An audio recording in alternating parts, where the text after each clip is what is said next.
Hello everyone, welcome back to the channel. In this video I'm going to walk you through an easy step-by-step guide on how to unfreeze MEXC account. So to get started with the guide on how to unfreeze your MEXC account, so the first thing to do is to figure out why your account was frozen. So common reason is too many wrong login or suspicious deposit or a risk control or a MPL review. So to get started with how you can simply unfreeze it, so try login. So if it's a password issue, click on forget password and reset it.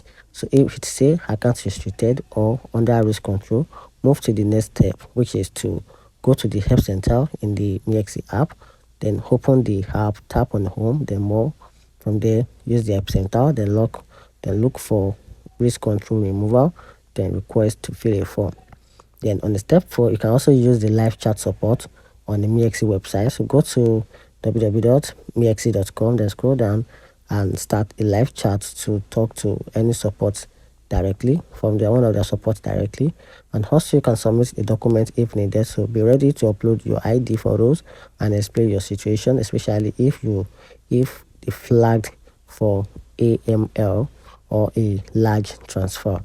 And after that, wait for a reply, which may take between 1 to 5 business days, depend on the issue. Then check your email and app for update. And that's how you can simply unfreeze your MEXC account.